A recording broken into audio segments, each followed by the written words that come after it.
في الفيديو ده هعرفك شروط الربح من اليوتيوب. تمام. اولا هنخش على استوديو يوتيوب. تمام، من على الكمبيوتر. تمام، زي ما انتوا عارفين ان شروط اليوتيوب هي المفروض 1000 مشترك و4000 ساعة مشاهدة.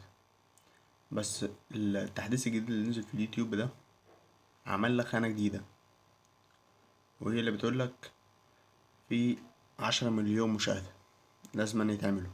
ده لو هتنزل فيديوهات شورتس بس. تمام، هتنزل في القائمة دي. تمام،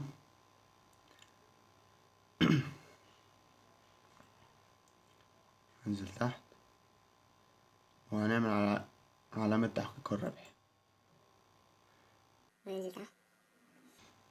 الأهلية دي اللي هي المفروض على الأقل خلاص 500 مشترك، اللي هي دي.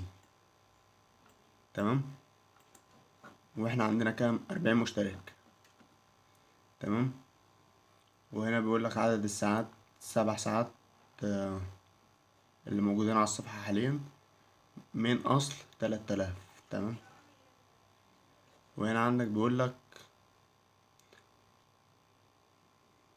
المفروض كان بيقولك 3 مليون 10 مليون. تمام، دلوقتي بقت 3 مليون. تمام يا جدعان، ده تحديث جديد نزل برضو، تحديث اليوتيوب الجديد. تمام، بقت 3 مليون مش 10 مليون في خلال 90 يوم. يعني احنا جمعنا من ال3 مليون دول 4900 فيديوهات شورتس بس.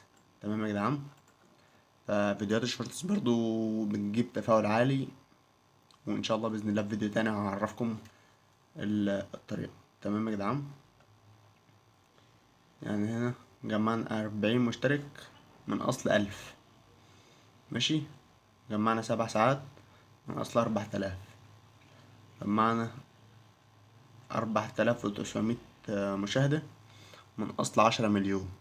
تمام يا جدعان، يعني هنا كان بيقولك المفروض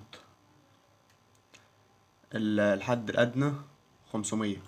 تمام، كان عندك 500 مشترك، وبيقولك في الفيديوهات الشورتز 3 مليون.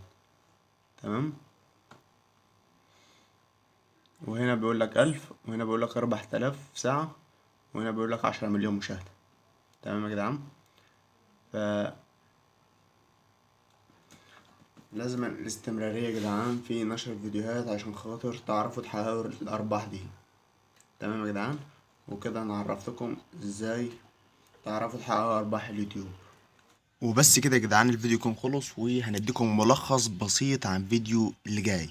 والفيديو اللي جاي يعتمد على الترجمة بتاعت الفيديوهات، وهنعرفكم ازاي ترجموا الفيديوهات بتاعتكم لجميع العالم. يعني مثال،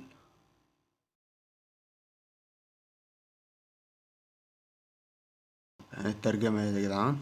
ولو انت مهتم بقناتك وعايز تفعل فيها حاجات جديدة وممتازة، فلازم ان تشترك في القناة حالا عشان تشاهد كل فيديوهاتنا الجديدة والحصرية على القناة. وشكرا.